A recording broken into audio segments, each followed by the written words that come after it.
Esse é o Ancapso e nós vamos falar agora sobre a situação na Ucrânia, hoje, dia 1º de junho de 2023. São 8 horas da manhã aqui no Rio de Janeiro, 2 horas da tarde lá em Kiev, no momento que eu gravo esse vídeo.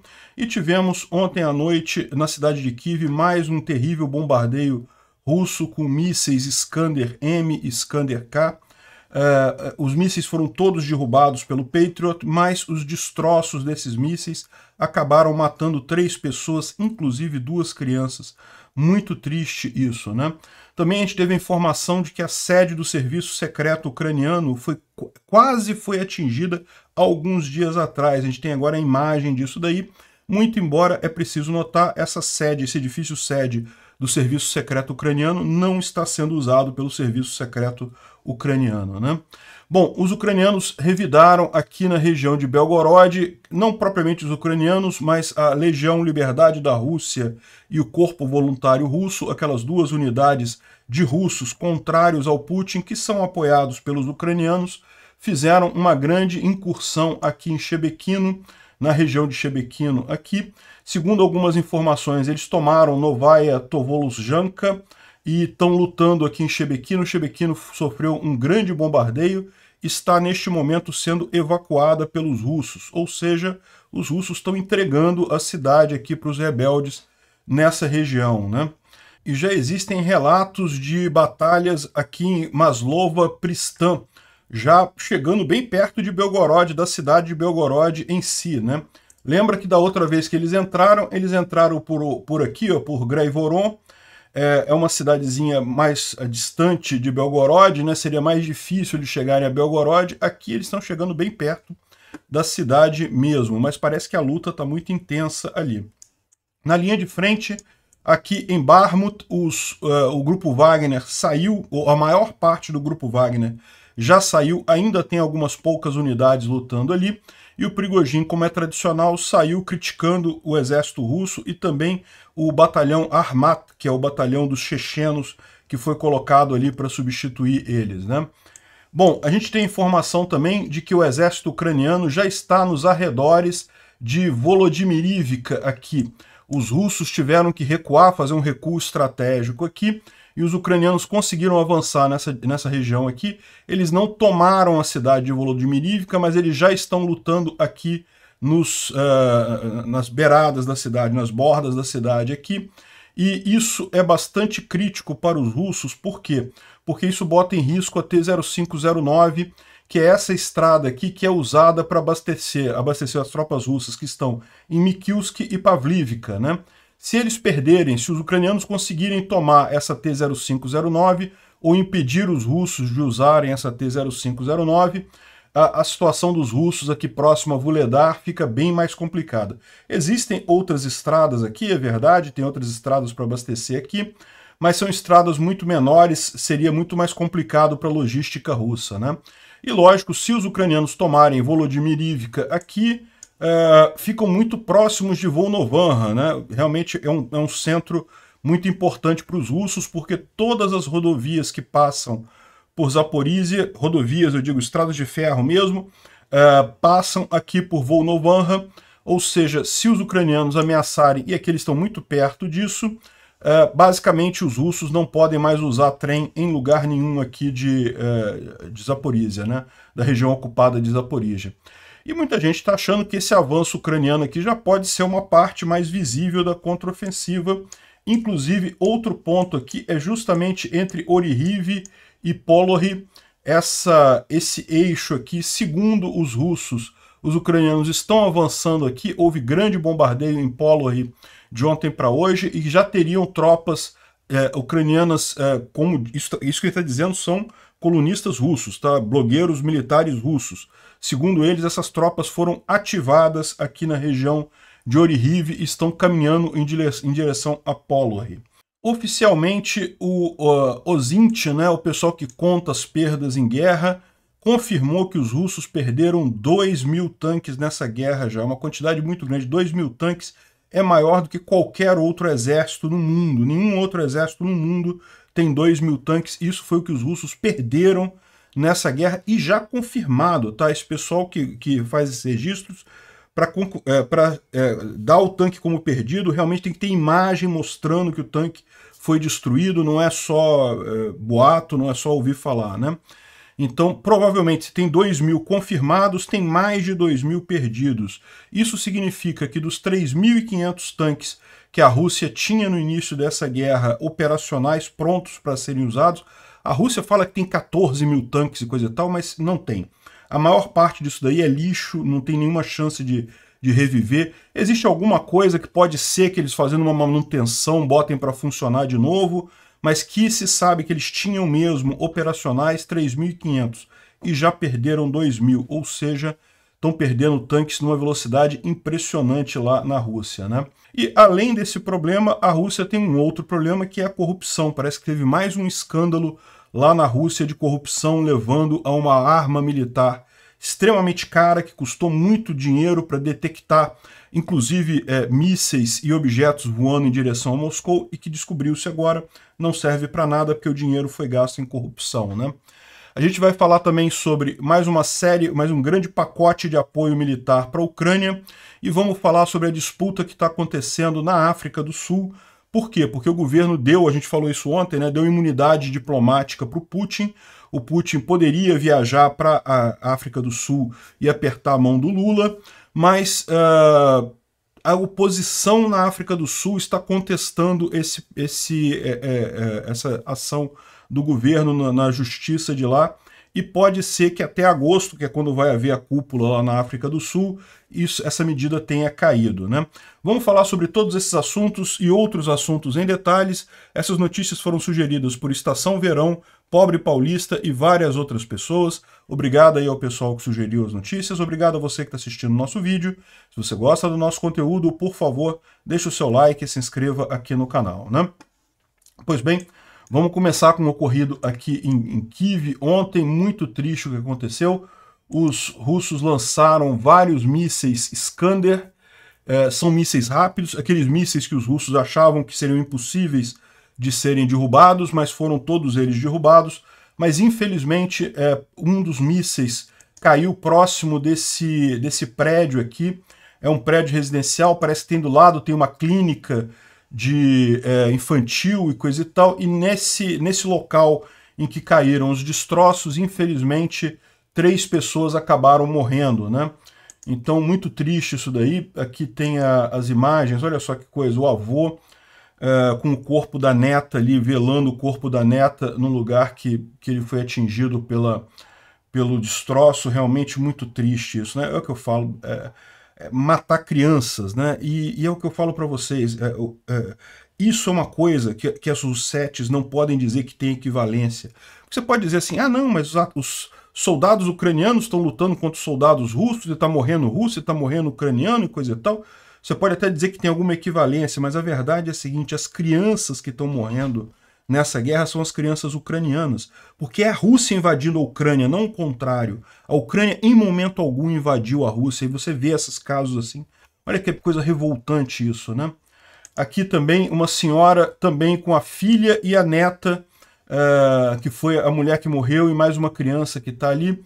E está tendo também uma discussão muito grande sobre a questão de que parece que havia um abrigo para bombas fechados, e que isso que teria causado essas mortes. As pessoas estariam indo para um abrigo antiaéreo e de madrugada, e o abrigo estaria fechado, né? Mas na verdade tem algumas questões aqui, tá? Nem todo mundo está de acordo com isso daí. Por exemplo, aqui eles estão dizendo que 2 crianças e uma mulher foram mortas pelos destroços do míssil Iskander, e elas estavam em frente a um abrigo de bomba, né, que estava fechado. Elas teriam batido na porta e coisa e tal, e aí estão criticando o prefeito de Kyiv, né, o Klitschko, que deveria garantir os abrigos, né, funcionando. Mas, segundo estavam dizendo aqui, o diretor da clínica número 3, que é onde era a entrada desse negócio, ela disse que a entrada foi aberta pelo funcionário da noite. Algumas pessoas acabaram entrando, inclusive, mas outras acabaram não entrando. E as 3 pessoas morreram próximas do abrigo. Ou seja, o que ele está dizendo aqui é que, na verdade, não estava fechado o abrigo. Elas podiam até estar indo para o abrigo ou não estar indo para o abrigo. O fato é que o abrigo estava aberto, segundo diz o funcionário da clínica lá, né? Enfim, está havendo uma discussão sobre isso daí, mas é lógico, no final das contas, a culpa disso tudo é dos russos, né? Eles que lançaram os mísseis. Foram 7 mísseis Iskander-M e 3 mísseis Iskander-K. O Iskander-K é aquele míssil que tem aletas, né, que tem uma asinha, então ele plana por mais tempo. O Iskander-M ele é puramente balístico, né, ele vai pela trajetória balística. O Iskander-M ele tem alguma capacidade de planar, né, para tentar desviar, inclusive, de defesas antiaéreas, mas também não conseguiu. Todos eles foram derrubados, né? Infelizmente, essas 3 pessoas morreram e teve outras 14 pessoas que ficaram feridas com destroços desses mísseis lá em Kiev, né? Lembrando que essa já é aí mais uma noite, desde o início de maio, os russos têm feito ataques com muita frequência em Kiev. Bom, outra coisa que o pessoal, além da discussão sobre o abrigo estava fechado ou não estava fechado e coisa e tal, isso daqui é outra coisa que o pessoal estava criticando muito, né? Que é justamente pessoas que têm câmeras de vigilância e abertas na internet, ou mesmo que sejam fechadas na internet, porque é relativamente fácil o pessoal contornar o controle de segurança e acessar as informações. Isso tem sido usado pelos russos para saber se atingiram algum lugar correto e coisa e tal. Enfim, continua aqui a briga dos ucranianos contra esses sistemas de vigilância. Bom, a gente tem a informação aqui de que um míssil chegou perto, não atingiu de verdade o escritório do GUR, né, que é o serviço secreto ucraniano, onde fica o Budanov, ali próximo, ali em Kiev, né, nas margens do Dnipro, do rio Dnipro. Então dá para ver aqui a imagem, ó, que o míssil caiu no rio, não acertou nem a ponte, nem o prédio que fica aqui do lado. O prédio chegou a ficar chamuscado e coisa e tal, com um impacto, né, foi um impacto grande. Aqui a gente tem a imagem de onde é o prédio, né, administrativo ali do GUR, que é o serviço secreto ucraniano, e na verdade é toda essa região aqui, tá vendo? É uma ilha que tem ali no rio Dnipro, em Kiev. Então é ali que fica o GUR, são vários prédios aqui, e o míssil teria atingido ali próximo, né? Lembrando que esse míssil não foi ontem, tá? Isso foi alguns dias atrás, foi em meados de maio, foi um dos bombardeios de Kiev que aconteceu isso, né? Então tem aqui a imagem do míssil aqui, ó, atingindo entre a ponte e essa região aqui, né? Aí não se sabe exatamente qual era o míssil e qual era o alvo dele, né? Muita gente está especulando que poderia ser realmente o GUR, né? Eles queriam destruir o prédio do GUR, que é o serviço secreto ucraniano, mas seria uma coisa meio simbólica, porque evidentemente em tempos de guerra, nenhuma das unidades administrativas de exército, serviço secreto, nada disso funciona no próprio prédio, né? Não faria sentido. Seria muito óbvio, muito fácil para o inimigo atingir isso. Então, nada do GUR, ou até tem alguma atividade do GUR aqui, mas certamente a administração central, a parte central do GUR, não está mais neste prédio. Então, mas de qualquer forma poderia ser um ataque, digamos, psicológico, né? Alguma coisa que mostra um símbolo e coisa e tal. Outra alternativa é que eles queriam destruir a ponte que passa aqui do lado. De qualquer forma, tudo indica que foi um míssil Ra-22. Aqui, ó, que eles estão dizendo aqui que o mais provável é que tenha sido um Ra-22 no final. E o que eles dizem é justamente que esse míssil é um míssil com uma capacidade explosiva muito grande, mas com uma precisão baixa. Como a gente viu, acabou acertando o rio, né? Bom, ontem teve também mais um ataque de drone lá em Moscou, tá? Em Novo Ogariovo, um subúrbio aqui de Moscou, inclusive perto de onde o Putin tem o bunker dele. Ele parece que foi, inclusive, colocado em questão de segurança e coisa e tal. Mas o drone foi neutralizado a cerca de 10 quilômetros da residência do Putin, chegando ali em Moscou, né? De novo, isso aqui reforça aquilo que eu falo para vocês. Esses drones lá em Moscou parecem muito mais coisa de pessoas aliadas à Legião da Liberdade para a Rússia e coisa e tal do que qualquer outra coisa. Mas, bom, mais um caso desse, né? Agora, a grande notícia do dia é justamente o avanço ucraniano na região de Shebekino, né? Shebekino é essa região aqui de Belgorod. Belgorod é essa grande cidade aqui russa. O Oblast de Belgorod é toda essa região aqui. Shebekino é uma cidade aqui no Oblast de Belgorod, né? Vocês lembram da outra vez a Legião Liberdade da Rússia e o Corpo Voluntário Russo invadiram aqui por Graivoron, chegaram a tomar Graivoron, chegaram a ameaçar outras cidades aqui, bombardearam Barizovka, mas repara como é que é bem longe de Belgorod essa outra área aqui, né? Dessa vez o pessoal optou por vir aqui em Shebekino, então neutralizaram o posto de fronteira que fica aqui, e parece que a batalha já está chegando aqui em Maslova Pristan, segundo a descrição. Vamos ver aqui o que o pessoal está falando aqui. Então, a primeira coisa, eles dizem aqui que as fontes russas reportam uma batalha de tanques na fronteira, ou seja, aqui nesse posto de fronteira aqui, houve uma batalha de tanques aqui, né? Realmente impressionante isso daí. Teve também um bombardeio muito grande em Shebekino à noite, artilharia intensa, e hoje de manhã cedo também, né? Além disso, à noite teve muitas explosões em várias cidades de Belgorod, tanto na cidade de Belgorod quanto em Shebekino. Deixa eu tocar aqui o som aqui desse vídeo. А что так громко-то? Охуеть! А что так громко-то? Ебать! Что за салют-то?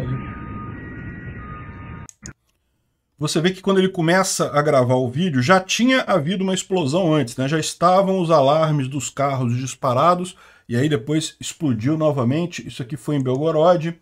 Tem várias outras imagens aqui também. Ui! Meu Deus! Ei! Essa aqui foi a que a gente acabou de ver, vamos ver essa daqui.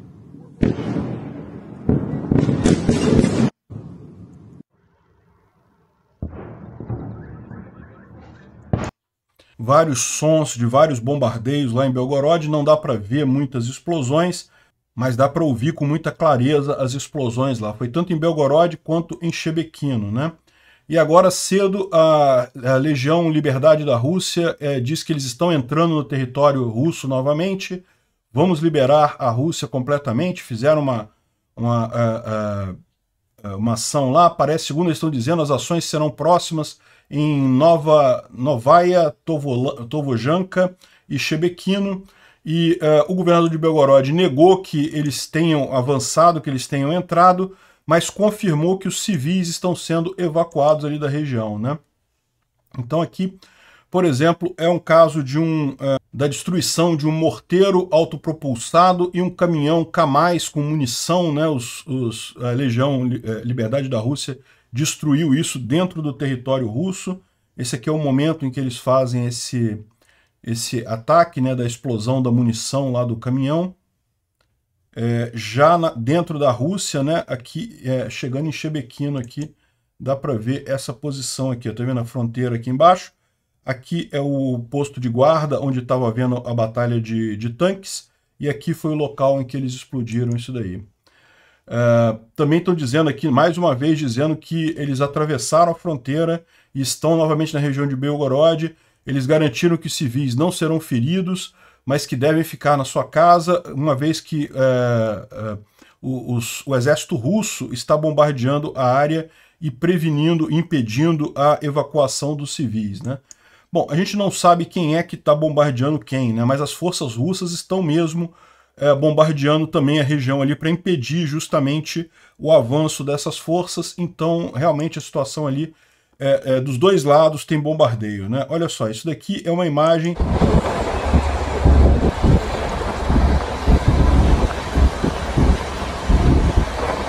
Esse é o prédio da administração regional de Shebekino, pegando fogo ali na região. Segundo eles estão dizendo aqui, foi uma denúncia de moradores ali da região que disseram para a Legião Liberdade da Rússia que haviam muitas tropas russas nesse prédio administrativo. Isso aqui, tem gente dizendo que isso aqui é um prédio residencial.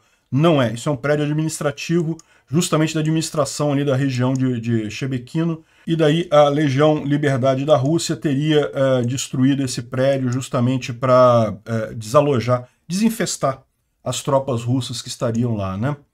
Aqui tem mais algumas informações aqui. O Corpo Voluntário Russo diz que obteve aqui uma dica dos locais em Shebekino de vários soldados russos num prédio da região, né?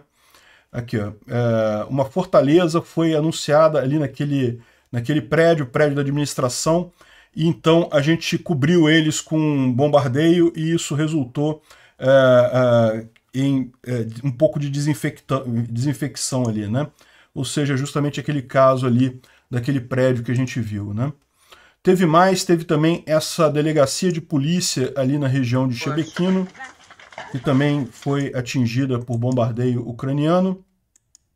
Aqui o pessoal mostrando alguns outros prédios atingidos ali.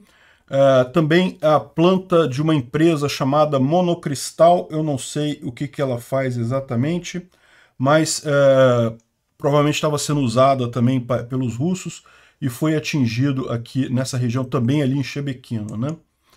Bom, e esse cara aqui é um propagandista russo que estava lá em Shebekino dizendo que, né, fazendo propaganda lá para dizer que está tudo bem, que os ucranianos não estão mais ameaçando a borda, só que aí ele foi chamado a sair da cidade. A cidade de Shebekino está sendo evacuada, tem um bombardeio massivo na cidade, os homens estão mantendo... Ele é russo, né? Então ele está querendo dizer que os soldados russos não estão deixando os ucranianos entrar, mas não está claro se vai ser possível segurar eles ou não. E quem ver isso aqui pode repostar. Isso não é em Shimakino, mas Shebekino. Eu acho que ele está falando sobre outra cidade aqui na região, né? E agora tem várias batalhas aqui acontecendo e coisa e tal. E deixem as cabeças falantes, né, a liderança do governo lá saber que isso não é alguma besteira e está acontecendo de verdade isso aqui, coisa e tal. Ou seja, o cara tá meio desesperado mesmo. Vamos ouvir o tom dele nessa conversa aqui. Привет. Город эвакуируется. Идет массированный артобстрел. Мужики пока что держатся. Но непонятно, получится удержаться или не получится. Все, кто видит. Enfim, tá fugindo da cidade como todo o pessoal de lá, né? Aqui tem uma boa linha do tempo do que aconteceu, né? Começou com os canais do Telegram dizendo que as Forças Armadas Russas pararam um avanço ucraniano ali em Shebekino, mas existe a briga. Depois falaram que Shebekino está bloqueada e que havia a briga com tanques. E daí o governador de Belgorod disse que 5 pessoas foram feridas durante bombardeio lá em Shebekino ao longo da noite. E parece que existe batalha acontecendo aqui justamente no posto de fronteira aqui em Shebekino. E depois dizem que estão aqui num tanque, né, que eles dizem que é os ucranianos, mas na verdade é a Legião Liberdade da Rússia e o Corpo Voluntário Russo. Aí aqui o pessoal do Corpo Voluntário Russo e da Legião Liberdade da Rússia falando aqui na entrada. No final, a informação dos quartéis generais ali da região de Belgorod diz que não houve avanço ucraniano, mas a situação em Shebekino é muito difícil e os bombardeios continuam. Ou seja, essa é a situação neste momento. Os ucranianos dizem que estão avançando, né? Os russos dizem que estão contendo, mas que tem muito bombardeio, a cidade está sendo evacuada, a cidade de Shebekino. Bom, é isso que está acontecendo, a coisa está se desenrolando neste momento lá, provavelmente amanhã a gente vai ter uma visão mais clara do que aconteceu ali, né?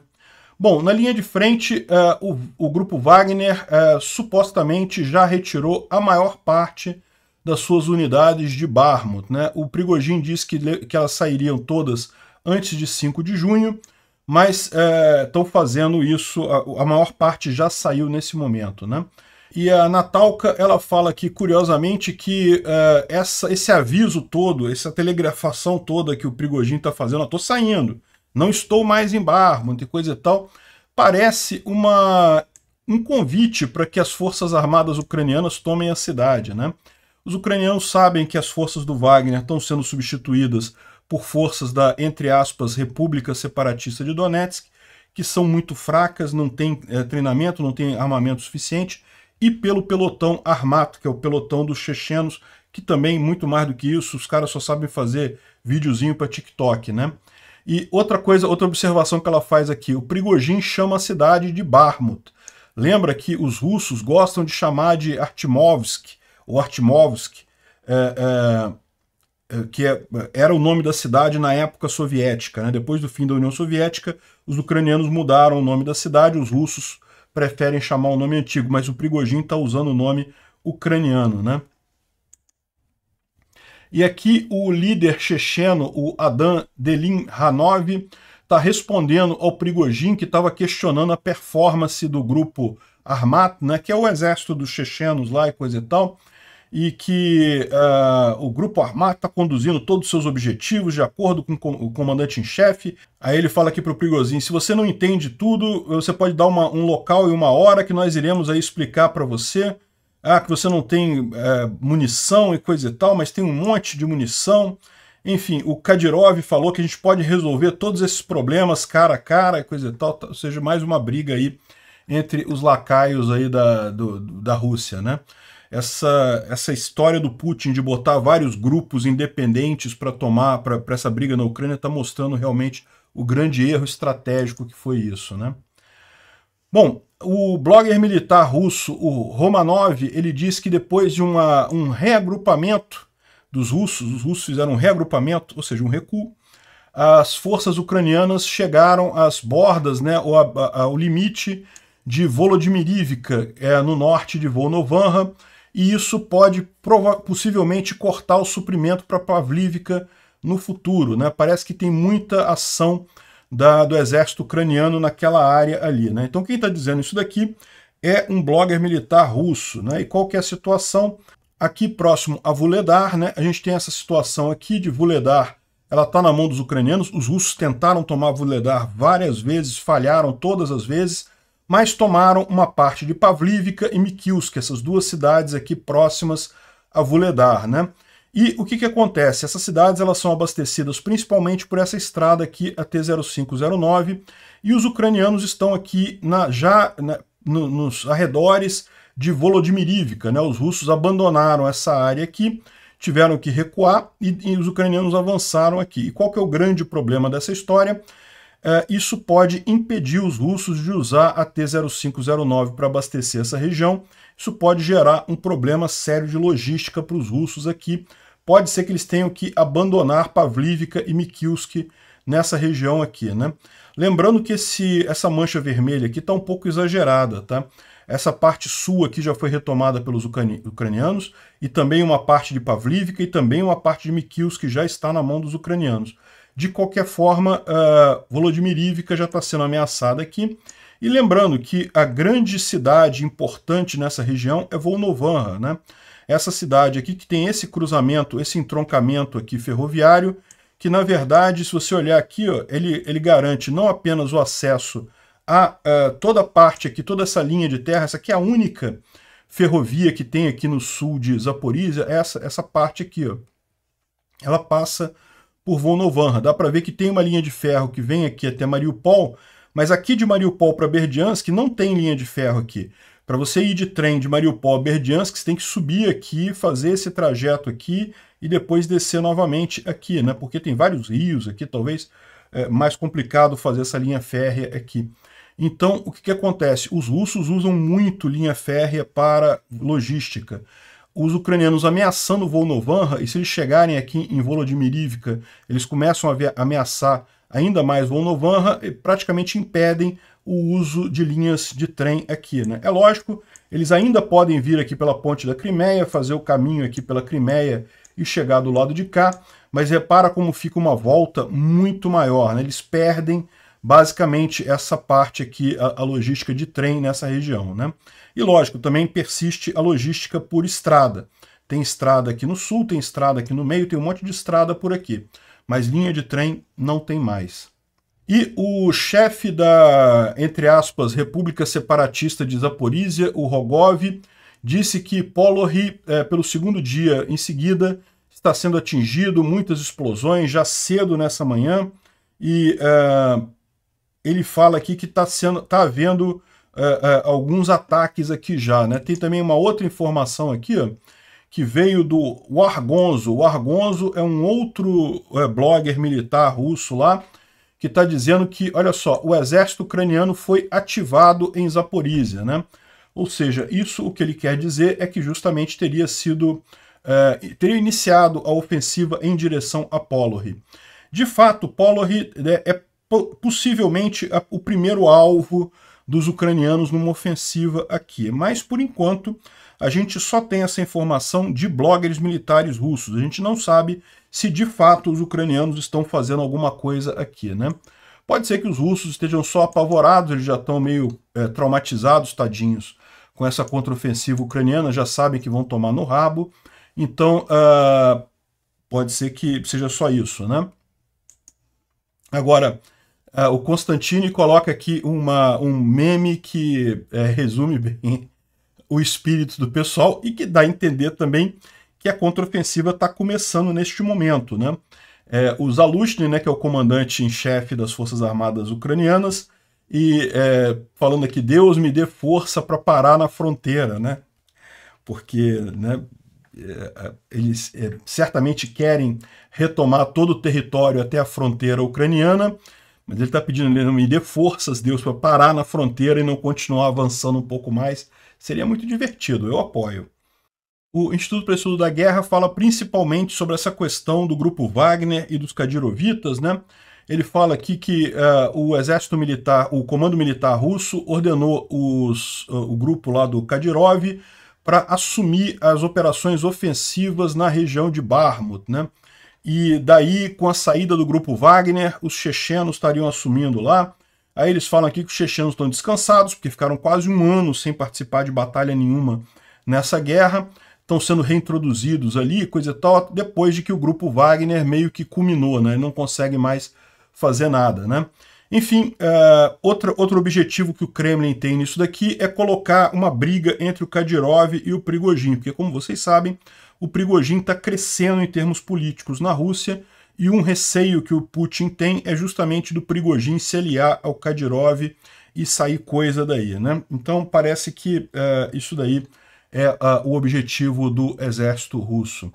O exército russo, que perdeu 2.000 tanques de forma comprovada, tá? Isso daqui, essa contagem do Ozint aqui, justamente eles pegam, tem que ter imagem do tanque mostrando o tanque destruído, eles checam o tipo de tanque para ver se existe mesmo, o que está havendo aí, para fazer a contabilidade toda. 2.000 tanques é uma quantidade muito grande de tanques, né? É mais tanques do que tinha a Ucrânia no início dessa guerra. E poucos países, acho que 10 países só, tem mais do que 2.000 tanques em todo o seu exército, né? Estados Unidos, a própria Rússia, China e mais alguns ali, mas é uma quantidade muito grande realmente, e confirmado que já foram destruídos cerca de 2/3 dos tanques operacionais, né? Se você procurar a lista de tanques por países, a Rússia diz que tem 13.000, 14.000 tanques, um número enorme. Mas eu já mostrei para vocês aqui, a grande maioria desses tanques está abandonada desde a época soviética, então não tem nenhuma chance de funcionar, é sucata pura. A estimativa que o pessoal tem é que a Rússia tenha 3.500 a 3.800 tanques efetivamente operacionais. Se ela perdeu 2.000, ela já perdeu 2/3 da capacidade dela dos tanques que ela tinha no início da guerra, né? É lógico, ela pode construir mais tanques, mas o número de tanques construídos por ano não costuma ser muito grande, principalmente com todas as sanções, né? Outra coisa que está acontecendo lá é a questão da corrupção no exército russo, né? O grupo Wagner está pedindo investigação de altos funcionários russos, porque justamente eles estão acusando o exército de ter desviado verba que deveria ir para munição do pessoal lá na linha de frente, né? E o grupo Wagner acabou sofrendo muitos combatentes morrendo justamente porque não receberiam munição, e eles estão querendo que seja investigado porque acha que teve corrupção ali, e isso não seria impossível, né? Esse caso aqui que acabou saindo há pouco tempo atrás foi justamente um sistema de defesa contra mísseis que seria supostamente capaz de detectar uma bola de futebol a 8.000 quilômetros, e, no entanto, não funciona. Ou seja, gastaram uma fortuna, mas como teve um monte de coisa desviada, um monte de componente de segunda qualidade, um monte de coisa tampada com a peneira só para o pessoal receber propina e coisa e tal, acabou que os russos têm esse sistema enorme aqui que custou uma fortuna enorme e que simplesmente não serve para nada, né? É o que eu falo para o pessoal, as pessoas acham que o problema da corrupção é o quanto foi roubado. Não, isso é uma parte do problema, mas não é o pior. O pior é que o funcionário público, no momento que ele ganhou aquele dinheiro, ele tomou uma decisão ruim para a coisa, ele acaba tomando uma decisão de merda. Essa decisão ruim que o funcionário público toma naquele momento é muito pior do que o dinheiro que ele tomou. Isso causa muito mais prejuízo no final das contas, né? Contratou uma empresa que não tinha capacidade, contratou um equipamento de segunda linha, desviou dinheiro, enfim, é isso que acontece. E, por falar em desvio de dinheiro, o pessoal está apontando essa foto aqui da ponte da Crimeia, mostrando um dos pilares dela ali, ó, com uma rachadura bem significativa, tá? Olha só, eu não sou especialista nisso daqui, tal como o Ben Hodges está falando aqui, não é engenheiro nem geologista, mas ele disse que o fundo no local ali do Estreito de Kerch não é ideal para a construção de grandes pontes, né?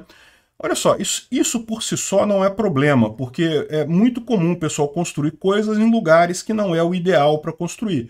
Tudo que você tem que fazer é calcular as fundações de forma correta. Agora, o que eu posso dizer para vocês é que esse tipo de rachadura, assim, ó, que vai de cima embaixo, é uma rachadura que você tem que prestar atenção, porque isso daí pode sim ser uma rachadura estrutural, né? Muita gente às vezes fica assustado com qualquer rachadurazinha em casa e coisa e tal, e dependendo da rachadura pode ser só uma coisa superficial, só a beirada ali, não tem nenhum impacto estrutural, mas esse tipo de rachadura aqui, ó, que vai de cima embaixo nas duas colunas, isso aqui é estrutural, isso aqui realmente é uma coisa significativa aqui, né? Se vai cair a ponte ou não vai, a gente não sabe, mas que tem risco, tem, né? E bom, outra excelente notícia, mais um grande pacote de armas e munições para os ucranianos. O governo americano liberou hoje um monte de foguetes AIM-7, que é um foguete de defesa aérea que pode ser usado a partir do Buk M1. Por que isso é uma boa coisa? Porque os ucranianos têm muitos Buk M1, que são os lançadores desses foguetes, mas não tem foguetes para o Buk M1. E com esse foguete americano sendo adaptado no Buk M1, você resolve o problema. Eles passam a ter muitos foguetes, agora o AIM-7 americano, para serem usados no lançador Buk M1 e deve agilizar muito a questão de defesa antiaérea ucraniana, né? Também liberou uma grande quantidade de munição para o Leopard 1, tá vendo aqui? Pronto, agora o Brasil já está totalmente desnecessário, perdemos a oportunidade de ajudar com a munição do Leopard 1 aqui, né? A Alemanha também está fornecendo alguns transportes de pessoal armados, né? Fuchs e Boxers são alguns veículos de transporte de pessoal. Também tem M60 e a MX-30 Rus. O que é isso, né? Esses caras aqui são tanques antigos, tá? São tanques já meio ultrapassados. Mas eles têm, aqui, ó, esse aqui é o MX-30 e esse aqui é o M60 AVLB. Ou seja, é isso daqui que eles estão passando. São esses tanques com a capacidade de criar pontes, né? Então são tanques adaptados para a construção de pontes temporárias, de pontões temporários. Então parece que os americanos americanos e ingleses liberaram um monte desses tanques com pontes, né?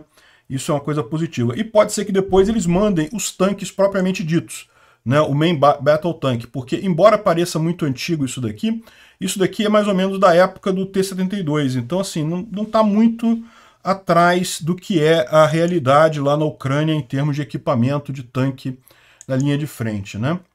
Bom, o Macron andou falando algumas besteiras aí, fez alguns discursos dizendo que não, que temos que concordar com o Putin, temos que negociar com o Putin, coisa e tal. Já voltou atrás, ele disse que não estava ouvindo as vozes corretas. No passado a gente perdemos a oportunidade de ficarmos quietos e perdemos a oportunidade de ouvir vocês, né? Ele falando justamente para os países do leste europeu, que são aqueles países que conhecem a Rússia, que têm medo da Rússia, que sabem que a Rússia... Não adianta, não tem negociação com Putin, não existe isso, né? Olha só, tem a informação aqui que existe uma informação não confirmada de várias fontes russas que Putin decidiu remover Shoigu do posto. Shoigu é o ministro da defesa russo, né? Muito controverso, muito corrupto, e parece que o Putin decidiu dar um fim no cara, tirar ele do posto de comando. Isso é uma mudança substancial. Até aqui o Putin vinha mantendo o Shoigu no posto dele. Nada disso é confirmado, mas olha só, tá até no Trending Topics aqui do Twitter, Shoigu, justamente por conta desse boato de que ele estaria sendo tirado do cargo, né? Bom, outra coisa muito tocante, o Zelensky ontem leu uma cartinha de um garoto de Mariupol, né? Falando que, olha só a cartinha do garoto, o garoto fez um diário lá em Mariupol contando que, eu tenho um ferimento nas minhas costas, a minha irmã está com um ferimento na cabeça, a minha mãe teve a carne retorcida no braço dela e na perna, e a minha avó e meus 2 cachorros e a minha cidade favorita, que é Mariupol, morreram. Pô, muito triste mesmo o caso aqui do garotinho, de 8 anos de idade, e errou.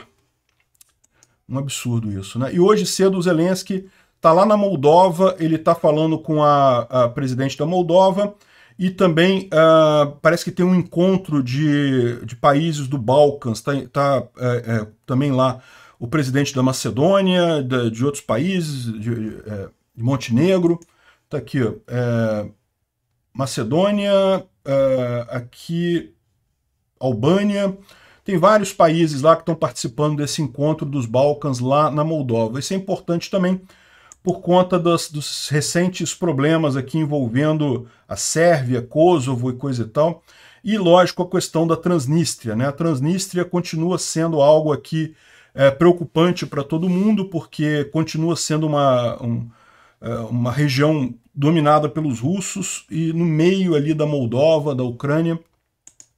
Então, isso é um problema, eles estavam negociando isso daí, e a Polônia decidiu apoiar a Moldova, né, mandar equipamento militar para a Moldova, justamente para defender contra um possível golpe de Estado russo, e também para garantir a força da Moldova caso os russos tentem fazer algum ataque a partir aqui da região da Transnistria, né? A Transnistria, na verdade, foi o primeiro desses estados independentes aí que os russos criaram.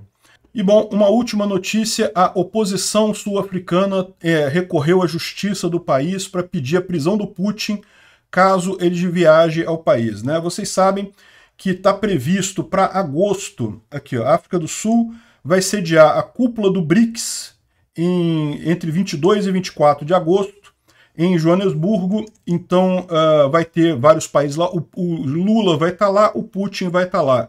Quero ver, vocês vão ver a diferença. Se acontecer do Putin estar lá, vocês vão ver a diferença do Lula correndo para abraçar a mão do Putin, para beijar o Putin, para ficar de 4 na frente do Putin. O Lula ama o Putin, né?